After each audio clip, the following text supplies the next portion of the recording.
Good morning વિદ્યાર્થી મિત્રો. આપણે અગાઉ છે એ વાત કરી ચૂક્યા એમ કે આપણને હવે ઘટાડેલો કોર્સ આપ્યો છે. આપણે હવે એ જ પાઠને ભણશું. આજે આપણે પાઠ નંબર 7 અંકુશનો લેક્ચર નંબર 1 સ્ટાર્ટ કરવાનો છે. જોઈએ પહેલા પ્રસ્તાવના શું કહે છે. ધંધાકીય એકમ નિશ્ચિત ધ્યેયની સિદ્ધિ માટે સ્થાપવામાં આવે છે. કોઈ પણ ધંધાકીય એકમ છે એનો હેતુ શું છે? કંઈક નિશ્ચિત હેતુને પ્રાપ્ત કરવા માટેનો. આ ધ્યેય લાંબા ગાળાના કે ટૂંકા ગાળાના હોઈ શકે. ધ્યેય બંને પ્રકારના હોઈ શકે, કાં તો લાંબા ગાળાના અને કાં તો ટૂંકા ગાળાના. ધ્યેયની સિદ્ધિ માટે વિવિધ પ્રવૃત્તિનું આયોજન કરવામાં આવે છે. કોઈ પણ ધ્યેય પ્રાપ્ત કરવા માટે આપણે કીધું હતું એમ કે આયોજન કરવું પડે છે. ત્યારબાદ આયોજનને અમલમાં મૂકવા માટે વ્યવસ્થા તંત્રની રચના કરવામાં આવે. આયોજન થઈ ગયા પછી એને અમલમાં મૂકવા માટે શેની રચના થાય છે? તો કે વ્યવસ્થા તંત્રની. એ પણ આપણે આગળ જોઈ ગયા. એકમની યોજનાઓ ગમે તેટલી ચોકસાઈપૂર્વક ઘડવામાં આવી હોય અને તે માટે એકમ મેં આદર્શ વ્યવસ્થા તંત્રની રચના કરી હોય, તેમ છતાં પણ વિવિધ યોજનાઓના અમલ દરમિયાન અવરોધ અને મુશ્કેલીઓ તો ઉદ્ભવે જ છે.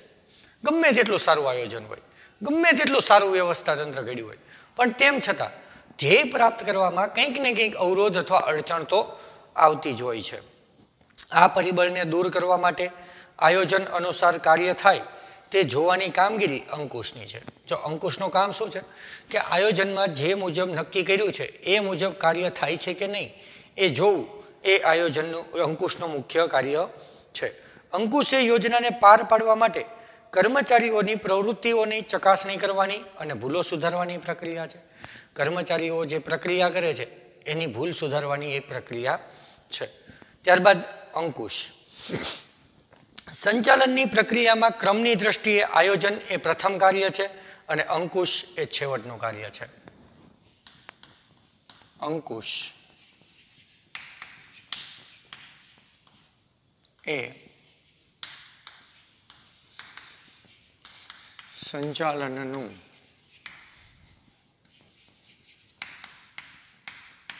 અંતિમ કાર્ય છે.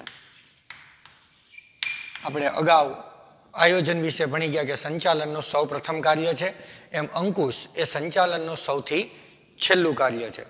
ટૂંકમાં આયોજન એ સંચાલનની પ્રક્રિયાનું પ્રથમ સોપાન છે અને અંકુશ એ છેલ્લું સોપાન છે.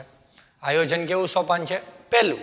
જ્યારે અંકુશ છે એ છેલ્લું સોપાન છે. આપણને એવું પણ પૂછે સંચાલનનું છેલ્લું કાર્ય કયું છે અથવા છેવટનું કાર્ય કયું છે? તો અંકુશ.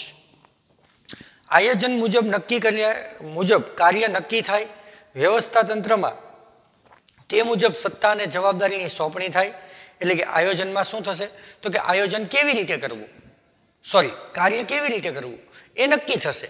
વ્યવસ્થા તંત્રની અંદર તો કે એને અનુરૂપ કર્મચારીને સત્તા અને જવાબદારીની સોંપણી કરવામાં આવશે. ત્યારથી જ જે છે એ આમ કામગીરીની શરૂઆત થાય ત્યારથી જ અંકુશનું કાર્ય પણ શરૂ થઈ જાય છે.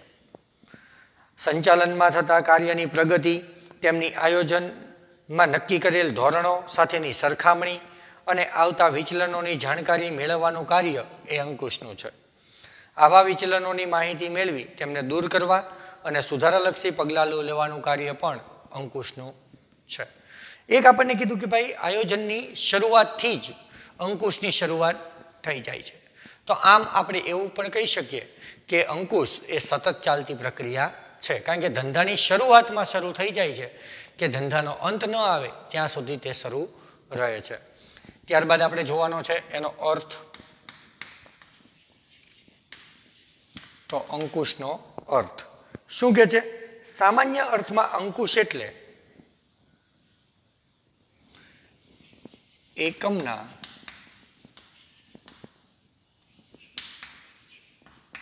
કયા કાર્યો થઈ રહ્યા છે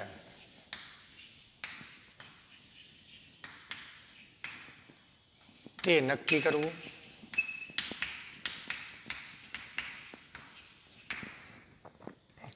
કરવું. થઈ રહેલા કાર્યનું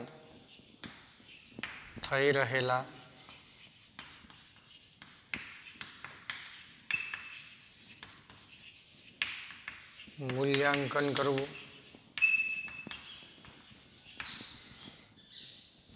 અને જો જરૂરી લાગે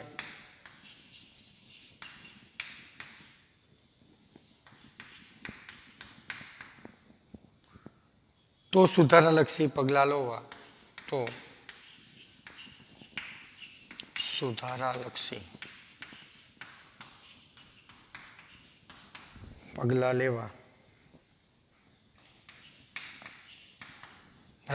તો સામાન્ય અર્થની અંદર કહીએ તો અંકુશ એટલે શું? તો કે એકમના કયા કાર્યો થઈ રહ્યા છે તે નક્કી કરવું. પહેલા તો કયા કામ થાય છે અત્યારે એ જોવું અને થઈ રહેલા કાર્યનું મૂલ્યાંકન કરવું કે એ બરોબર થાય છે કે નહીં. અને જો એમાં જરૂર લાગે તો સુધારાલક્ષી પગલાં પણ લેવા. તો આ કાર્ય અંકુશનું છે. આયોજન ધ્યેય નક્કી કરે છે અને અંકુશ તેને અસરકારક બનાવે છે. આયોજન છે એ શું કરે છે? લક્ષ્ય નક્કી કરે છે, પણ એને અસરકારક કોણ બનાવે છે? તો કે અંકુશ છે એ એને અસરકારક બનાવે છે. ત્યારબાદ હેનરી ફેયોલની વ્યાખ્યા છે. હેનરી ફેયોલ શું કહે છે? હેનરી ફેયોલ ધંધાકીય એકમમાં બધું જ નક્કી કરેલી યોજના મુજબ ધંધામાં બધું જ નક્કી કરેલી યોજના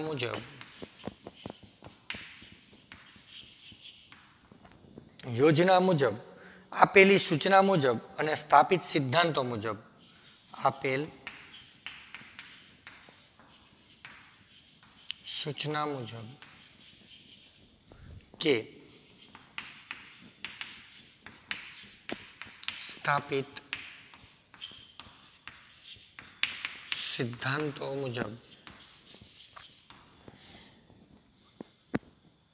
ચાલે છે કે નહીં તે ચકાસણી કરવાનો અંકુશમાં સમાવેશ થાય છે.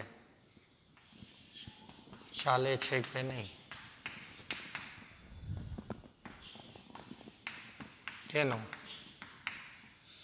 તેની ચકાસણી કરવાનો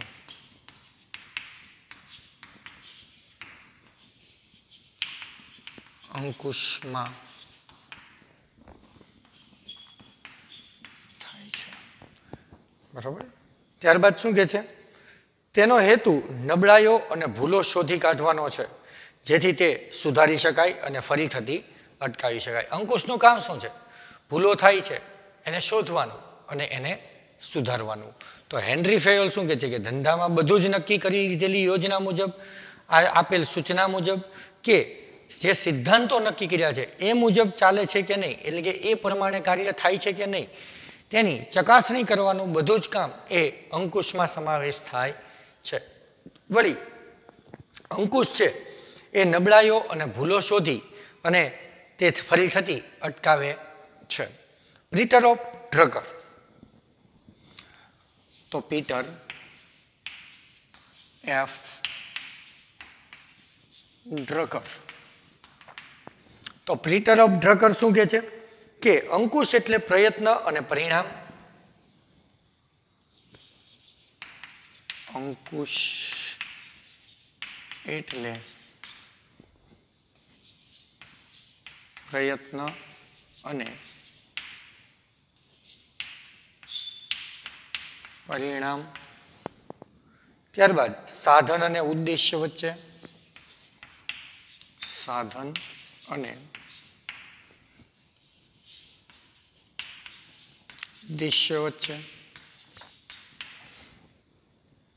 સમતુલા સાધવાનું કાર્ય.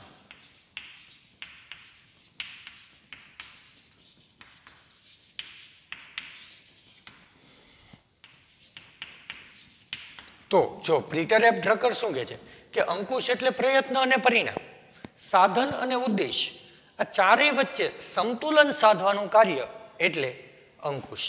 આવું પીટર એફ ડ્રકર કહે છે. ટૂંકમાં પૂર્વ નિર્ધારિત ધોરણો પ્રમાણે કાર્ય થતા રહે તે રીતે પ્રવૃત્તિનું નિયમન કરવું એટલે અંકુશ. લાક્ષણિકતાઓ જોઈએ.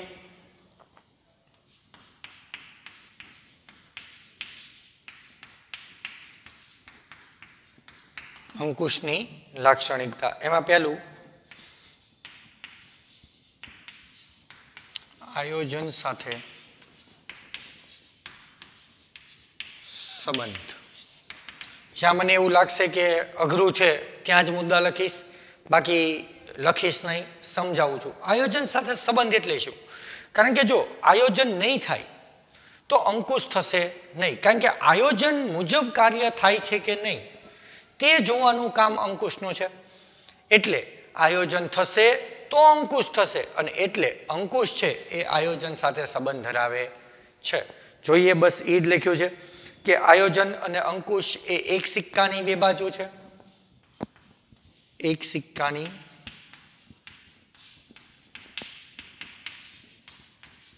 બે બાજુ છે. આયોજન યોજના ઘડવાનું કાર્ય કરે છે. આયોજન યોજના ઘડવાનું કામ કરે છે. ત્યારે અંકુશ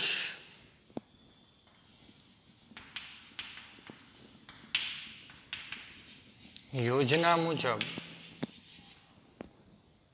કાર્ય થાય છે કે નહીં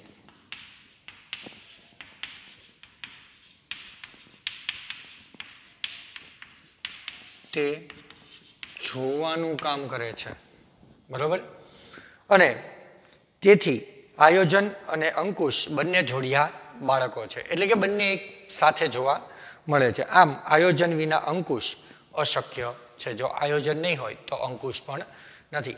ખાસ વિદ્યાર્થી મિત્રો, અમે એટલે લાક્ષણિકતા લખી કારણ કે આ 2 માર્ક્સમાં અલગથી પૂછાય છે કે આયોજન અને અંકુશ એ બે જોડિયા બાળકો છે, વિધાન સમજાવો, અથવા તો આયોજન અને અંકુશ એક સિક્કાની બે બાજુ છે, વિધાન સમજાવો. તો આયોજન અને અંકુશ એ એક સિક્કાની બે બાજુ છે, કારણ કે આયોજન છે એ યોજના ઘડવાનું કામ કરે છે, જ્યારે અંકુશ છે એ યોજના મુજબ કાર્ય થાય છે કે નહીં તે જોવાનું કાર્ય અંકુશનું છે. આમ આયોજન નહીં હોય તો અંકુશ છે એ શક્ય બનતું નથી. આથી કહી શકાય કે આયોજન છે એ અને અંકુશ એ એક સિક્કાની બે બાજુ છે, અથવા બંને જોડિયા બાળકો છે. ત્યારબાદ આપણને એવું કહે છે હવે એની બીજી લાક્ષણિકતા કે દરેક સપાટીએ થતું કાર્ય છે.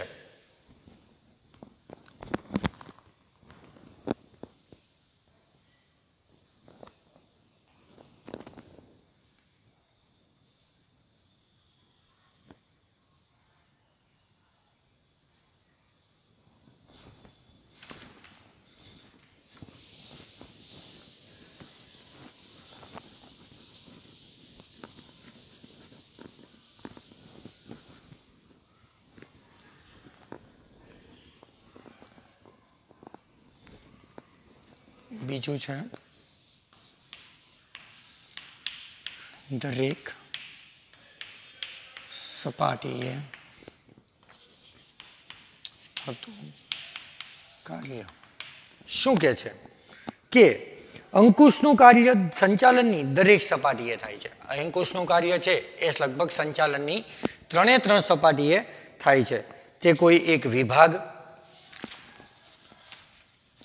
કે ખાતા પૂરતું મર્યાદિત નથી, એટલે કે એક વિભાગમાં અંકુશ હોય અને બીજા વિભાગમાં ન હોય, કે એક ખાતામાં હોય અને બીજા ખાતામાં ન હોય, એવું અંકુશનું છે નહીં. એ સંચાલનની દરેક સપાટીએ જોવા મળે છે. અંકુશનું કાર્ય સંચાલનની દરેક સપાટીએ અધિકારીઓ કે હોદ્દેદારો દ્વારા તેમના તાબેદાર કે કર્મચારી પર કરાતા હોય છે. જો કોઈ પણ એકમની અંદર દરેક સપાટીએ અધિકારીઓ અને હોદ્દેદારો દ્વારા પોતાના કર્મચારીઓ ઉપર અંકુશ છે એ રાખવામાં આવતું હોય છે. અંકુશના પ્રમાણમાં વધારો ઘટાડો એ સંચાલનની સપાટી પર આધાર રાખે છે. હા, અંકુશમાં વધારો ઘટાડો હોય એટલે કે ઉચ્ચ સપાટી છે તો અહીંયા અંકુશનું પ્રમાણ ઓછું હોય, મધ્યમ સપાટીએ વધુ હોય અને તળ સપાટીએ એની કરતાં પણ વધુ હોય, એવો થોડો ઘણો વધઘટનો ફેરફાર હોઈ શકે, પણ એ જોવા તો 3 સપાટીએ મળે છે. એટલે એની બીજી લાક્ષણિકતા છે કે તે દરેક સપાટીએ થતું કાર્ય છે. ત્રીજી એની લાક્ષણિકતા છે સતત ચાલતી પ્રક્રિયા. હવે આ તો આપણે ભણી જ ગયા, સતત ચાલતી પ્રક્રિયા, કારણ કે આયોજનથી એ શરૂ થાય છે કે ધંધાના અંત સુધી છે એ અંકુશ થાય છે, અને એટલે એ સતત ચાલતી પ્રક્રિયા છે. કે છે જો એકમની પ્રવૃત્તિ ઉપર એકવાર અંકુશ રાખ્યા પછી કાયમ માટે બધું આયોજન પ્રમાણે થશે એવું માનવું ભૂલ ભરેલું છે. એકવાર તમે અંકુશ મૂકી દીધું પછી બધું જ આયોજન મુજબ થશે એવું માનવું ભૂલ ભરેલું છે. તમારે સતત એની ઉપર અંકુશ રાખતા રહેવું પડે છે. ઉદાહરણ તરીકે હું તમને એમ કહું કે વિદ્યાર્થીઓ પરીક્ષા લખતા હોય, પછી હું એકવાર ક્લાસને શાંત કરી અને ચોરી કરવાનું બંધ કરાવી દઉં, પછી હું એવું માની લઉં કે હવે મેં અંકુશ મૂકી દીધો છે અને હવે તો એ ચોરી કર્યા વગર જ લખશે ને પછી હું બહાર વયો જાઉં, તો પણ ચોરી તો થશે. તો કન્ટિન્યુઅસ જે છે એ અંકુશ રાખવો જરૂરી છે. એટલે કે છે કે એકવાર અંકુશ રાખ્યા પછી તો કામ કાયમ માટે આયોજન મુજબ જ થશે એવું માનવું ભૂલ ભરેલું છે. વાસ્તવમાં દરેક કર્મચારીઓની પ્રવૃત્તિ ઉપર સતત દેખરેખ રાખીને તેના વિચલનો દૂર કરવા પ્રયત્નશીલ રહેવું પડે છે. સતત એની ઉપર છે એ નિરીક્ષણ રાખવું પડે છે, અને એના જો કોઈ એવા પ્રશ્નો હોય તો એ દૂર કરવા સતત પ્રયત્નશીલ રહેવું પડે છે.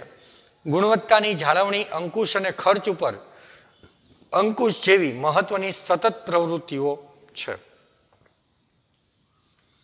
બરાબર? તો આમ એ સતત ચાલતી પ્રક્રિયા છે, એને અટકાવી શકાતી નથી. ત્યારબાદ ચોથું છે કે સંચાલનનું છેવટનું કાર્ય છે. સંચાલનનું છેવટનું કાર્ય એટલે કે સંચાલનનું છેલ્લું કાર્ય છે. તો એ તો આપણને ખબર જ છે કે સૌથી સહેલું આપ્યું છે કે સંચાલનમાં આયોજન દ્વારા એકમના ઉદ્દેશ્યો નક્કી થાય છે. સંચાલન આ બધું આપણે ભણી ગયા છીએ કે સંચાલન દ્વારા આયોજન દ્વારા શું થાય છે, તો કે હેતુઓ નક્કી થાય છે. વ્યવસ્થા તંત્ર દ્વારા તેનો અમલ થાય છે. વ્યવસ્થા તંત્ર દ્વારા એ હેતુઓ પ્રાપ્ત કરવા માટે શું થાય છે, અમલ થાય છે. કર્મચારી વ્યવસ્થા ગોઠવી તેમને દોરવણી પણ આપવામાં આવે છે, અને ત્યાર પછી જ અંકુશની કાર્યવાહી શરૂ થાય છે. અને એટલે સંચાલનના બધા જ કાર્યો અંકુશ પહેલાં કરવામાં આવે તે જરૂરી છે. અને અંકુશનું કાર્ય નિયમનનું છે, એટલે કે નિયંત્રણ રાખવાનું છે. જે એકમની પ્રવૃત્તિઓ કાર્યરત થયા પછી જ શરૂ થઈ શકે, એટલે અંકુશ એ સંચાલનનું છેવટનું કાર્ય છે. જો બધી જ આયોજન, વ્યવસ્થા તંત્ર, દોરવણી, માર્ગદર્શન એ બધું જ અપાઈ જાય પછી જ અંકુશ રાખવાનું કાર્ય શરૂ થતું હોય છે. અને એટલે એમ કહે છે કે અંકુશ એ સંચાલનનું છેલ્લું કાર્ય છે. કારણ કે આયોજનનું કાર્ય છે આયોજન ઘડવું, વ્યવસ્થા તંત્રનું કાર્ય છે એ હેતુઓ પ્રાપ્ત કરવા માટે પ્રયત્ન કરવા, સત્તા અને જવાબદારીની સોંપણી કરવી, કર્મચારી વ્યવસ્થામાં કર્મચારીને પસંદ કરવા, ત્યારબાદ એને દોરવણી આપવામાં આવે છે, અને પછી એ દોરવણી કે આયોજન મુજબ કાર્ય કરે છે કે નહીં એ જોવાનું કામ અંકુશનું છે. એટલે આમ જુઓ તો આયોજન, વ્યવસ્થા તંત્ર, દોરવણી, માર્ગદર્શન આ બધું જ અપાઈ જાય અને પછી અંકુશનું કાર્ય શરૂ થાય છે. એટલે એવું કહી શકાય કે સંચાલનનું કેવું કાર્ય છે, છેવટનું કાર્ય છે. ત્યારબાદ પાંચમું ભવિષ્ય સાથે સંબંધ છે. ભવિષ્ય સાથે સંબંધ છે. શું કહે છે? અંકુશને ભવિષ્ય સાથે સંબંધ છે. કેવી રીતે? સંચાલક ભૂતકાળ ઉપર કાબુ રાખી શકતો નથી. ભૂતકાળમાં જે કંઈ થઈ ગયું એ બદલી શકતો નથી. તે ભૂતકાળના બનાવોનું અવલોકન કરી અને તેનું મૂલ્યાંકન કરે છે. ભૂતકાળમાં શું બન્યું હતું પહેલાં એનું અવલોકન કરે છે, કારણ કે એમાં એ ફેરફાર કરી શકશે નહીં. અંકુશ છે એના દ્વારા એ શું કરે છે કે ભૂતકાળમાં જે ઘટનાઓ બની છે એનું અવલોકન કરે છે, એને સમજે છે કે આવી ભૂલ થઈ છે, જેથી તેનો લાભ ભવિષ્યમાં મળી શકે છે. અંકુશનો ઉદ્દેશ ભૂતકાળમાં થયેલી ભૂલો, બગાડ, નુકસાન ભવિષ્યમાં ન થાય તેની કાળજી રાખવાનો જ છે. જો આપણે ભૂતકાળ નથી બદલી શકતા, પણ આના દ્વારા નિરીક્ષકો શું કરે છે, ભૂતકાળમાં જે કંઈ ભૂલો થઈ ગઈ છે એનો અભ્યાસ કરે છે, એને સમજે છે, અને એ ભૂલ વર્તમાનમાં ન થાય, ભવિષ્યમાં ક્યારેય ન થાય એ માટેના પ્રયત્નો કરે છે. કારણ કે ભૂતકાળ ઉપર છે એ સંચાલકનો અથવા તો નિરીક્ષકનો કોઈ છે એ અંકુશ હોતો નથી. પરિણામે અંકુશ છે એને ભવિષ્ય સાથે સંબંધ છે, કારણ કે એ ભૂતકાળમાં થયેલી ઘટનાઓ, ભૂલો, વિચલનો એ ભવિષ્યમાં ન થાય એ માટે પ્રયત્ન કરે છે, અને એટલે અંકુશ છે એને ભવિષ્ય સાથે સંબંધ છે. ત્યારબાદ રચનાત્મક પ્રવૃત્તિ છે. છઠ્ઠી લાક્ષણિકતા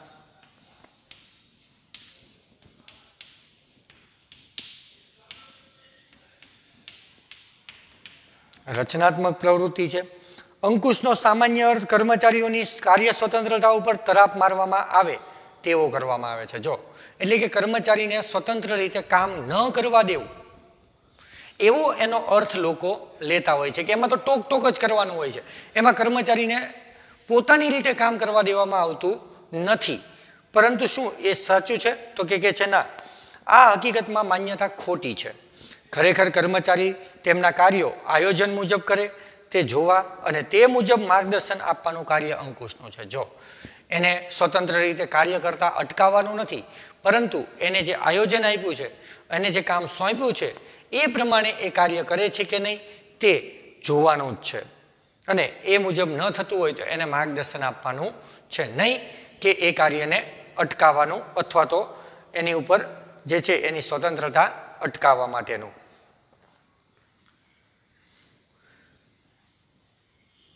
એટલે અંકુશ એ નિષેધાત્મક નથી, પરંતુ વિધેયાત્મક છે. અંકુશ એ થતી ભૂલો સુધારી આપે છે. જે કાંઈ કર્મચારી ભૂલ કરે છે એને સુધારે છે અને ફરી ભૂલ ન થાય તેવા પગલાં લે છે. આમ અંકુશ એ રચનાત્મક છે.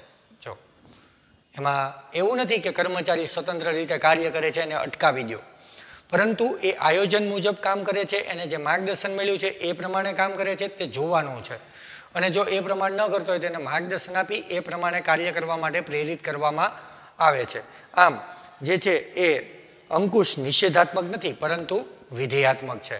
એટલે કે આમ રચનાત્મક પ્રવૃત્તિ છે. આ પ્રશ્ન પણ તમને 2 માર્ક્સની અંદર વિધાન સમજાવવા પૂછાય છે કે અંકુશની પ્રક્રિયા નકારાત્મક નથી, પરંતુ હકારાત્મક એટલે કે વિધેયાત્મક છે. વિધાન સમજાવો. તો આ જે છે રચનાત્મક પ્રવૃત્તિનો મુદ્દો એ તમારે અહીંયા લખવો પડે. ત્યારબાદ આંતરિક પ્રક્રિયા છે. 7મી લાક્ષણિકતા આંતરિક. અંકુશ છે એ એકમની અંદર થશે. એકમના બહારની પ્રવૃત્તિ ઉપર આપણે અંકુશ રાખી શકતા નથી. એકમમાં જે લોકો છે અથવા જે પ્રવૃત્તિ થાય છે એની ઉપર આપણે આપણો કંટ્રોલ રાખી શકીએ છીએ. અને એટલે કે છે એકમની એ આંતરિક પ્રક્રિયા છે, એકમની અંદર થાય છે. શું કે છે? અંકુશ એ આંતરિક પ્રક્રિયા છે. એકમની વિવિધ પ્રક્રિયાઓ જેવી કે ઉત્પાદન, વેચાણ, ખરીદી, નાણાકીય બાબતો, નાણાં, હિસાબ અને કર્મચારીની કાર્ય પદ્ધતિ સાથે અંકુશની પદ્ધતિ વણી લેવામાં આવે છે. અને આ બધી જ પ્રવૃત્તિ છે એ એકમની અંદર થાય છે. જો ઉત્પાદન, વેચાણ, ખરીદ, નાણાકીય બાબત, નાણાં, હિસાબ અને કર્મચારીઓની કાર્ય પદ્ધતિ એટલે કે કર્મચારી કાર્ય જે કરે છે એ પણ એકમની અંદર જ રહીને કરે છે. અને એની સાથે જ અંકુશની પદ્ધતિને વણી લેવામાં આવે છે, જેના કારણે આ કાર્યો ઉપર અંકુશ રાખી શકાય. અને માત્ર આ જે એકમની અંદર થતા કાર્યો છે એની ઉપર તમે અંકુશ રાખી શકો છો. જ્યારે બાહ્ય પ્રક્રિયાઓ જેવી કે સરકારની નીતિમાં ફેરફાર, તેજી મંદીની પરિસ્થિતિ, લોકોના મનોવલણો ઉપર તમે અંકુશ રાખી શકતા નથી. જો બહારની કોઈ પ્રવૃત્તિ છે, જેમ કે ગ્રાહકની રસ અને રુચિ ફેરવાઈ જવી, ગ્રાહકના મનોવલણો બદલાઈ જવા, તો એમાં એની ઉપર તમે અંકુશ ન રાખી શકો.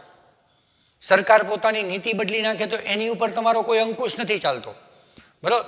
તમારો અંકુશ ક્યાં ચાલે છે? જે એકમની અંદર કાર્ય કરે છે એવી વસ્તુઓ ઉપર અથવા એવા કાર્ય ઉપર કે જે એકમમાં થાય છે, જેમ કે ઉત્પાદન, ખરીદ વેચાણ, કર્મચારી વગેરે ઉપર તમે છે એ અંકુશ રાખી શકો છો. જ્યારે બહારની જે પ્રવૃત્તિ થાય છે, જેમ કે સરકાર પોતાની નીતિ બદલી નાખે, ગ્રાહક પોતાના મનોવલણો બદલી નાખે, બરાબર, તો એની ઉપર તમારો કોઈ કંટ્રોલ થતો નથી. તમે એની ઉપર કોઈ અંકુશ રાખી શકતા નથી. એટલે અંકુશ એ માત્ર એકમમાં થતી પ્રવૃત્તિ ઉપર જ રાખી શકાય છે, એ બાહ્ય પ્રવૃત્તિ ઉપર રાખી શકાતું નથી. અને એટલે જ કદાચ એવું કહે છે કે અંકુશ એ આંતરિક પ્રક્રિયા છે, એકમની અંદર રાખવામાં આવે છે, એકમની બહારી પ્રવૃત્તિ ઉપર અંકુશ ચાલતું નથી.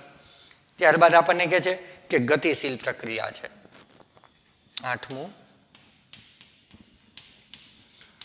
ગતિશીલ પ્રક્રિયા. તો શું કહે છે? અંકુશનું કાર્ય આયોજન સાથે જોડાયેલું છે. શેની સાથે જોડાયેલું છે? તો આ લખું છું, આયોજન સાથે જોડાયેલું છે.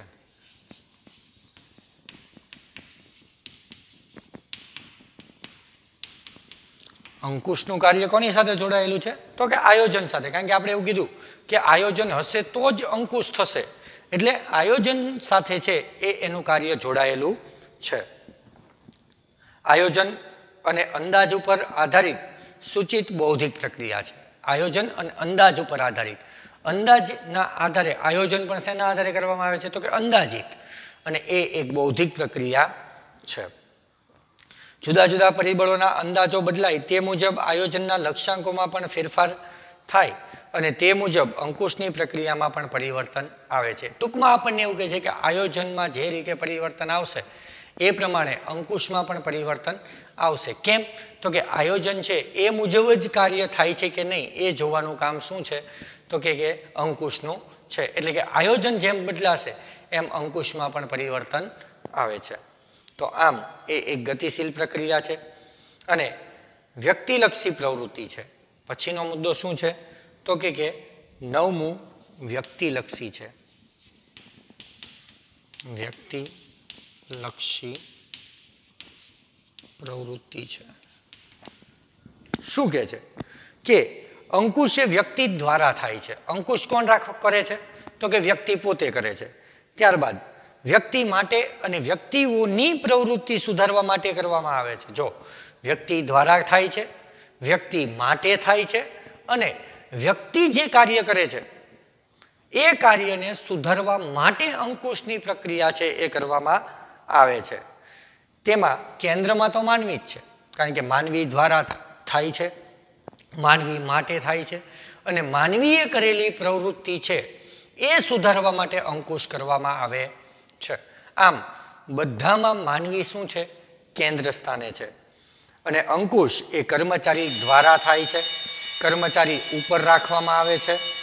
દરેક પ્રવૃત્તિ અને કાર્યો કર્મચારી દ્વારા જ કરવામાં આવે છે. જે ભૂલો અને વિચલન મળે છે તે પણ વ્યક્તિ દ્વારા જ થાય છે. આમ અંકુશ એ વ્યક્તિલક્ષી પ્રવૃત્તિ છે. ટૂંકમાં બધામાં છે એ માનવ કેન્દ્ર સ્થાને છે. પરિણામે અંકુશ એ વ્યક્તિલક્ષી છે. અને છેલ્લું એની લાક્ષણિકતા અંકુશ વૈધિક કે અવૈધિક હોઈ શકે. અંકુશ છે એ નિયમો અનુસાર પણ હોઈ શકે અને લાગણીના સંબંધોએ પણ હોઈ શકે. હું ઉદાહરણ બંને આપીશ. એકમમાં વ્યવસ્થા તંત્ર અને ઉત્પાદન પ્રવૃત્તિના સંદર્ભમાં અંકુશની વ્યવસ્થા વૈધિક સ્વરૂપે સ્થાપવામાં આવે છે. પરંતુ સમય જતાં એકમમાં અવૈધિક સ્વરૂપની અંકુશ વ્યવસ્થા પણ વિકાસ પામે છે. બરાબર? આમ અંકુશ બંને હોઈ શકે, વૈધિક અને અવૈધિક. કઈ રીતે? ઉદાહરણ તરીકે હું તમને એમ કહું કે શરૂઆતમાં વિદ્યાર્થીઓ છે એ નિયમો પ્રમાણે જે છે એની ઉપર અંકુશ રખાય કે જો આમ થશો તો તમને સસ્પેન્ડ કરી દેશું, આમ કરશો તો તમે આમ કરશું, આમ કરશો તો આમ કરશું. એ નિયમો દ્વારા વ્યક્તિને અંકુશિત કરી શકાય તો એ છે એ વૈધિક સ્વરૂપ છે. પણ લાંબો સમય કાર્ય કરવાને કારણે એક સાહેબ સાથે કર્મચારીને લાગણીના સંબંધો બંધાણા.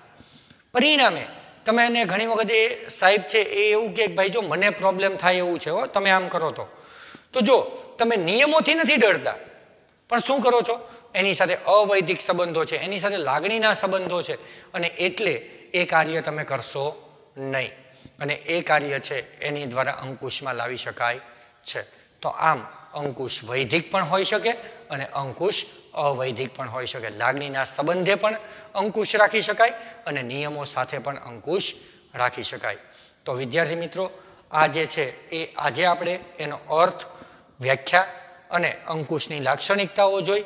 નેક્સ્ટ પીરિયડમાં જ્યારે આપણે મળશું ત્યારે પાઠને એના મહત્વ સાથે આગળ ચલાવશું. વિદ્યાર્થી મિત્રો, હવે થોડાક દિવસો છે અને કોર્સ ઘટ્યો છે તો આપણે ફાયદો છે કારણ કે મેક્સિમમ પાઠમાંથી પૂછાશે તો આપણે ઓછી મહેનતે વધુ માર્ક્સ લવાય એવા પ્રયત્નો કરવાના છે. તો અહીંયા સુધી રાખીએ. અસ્તુ. આભાર.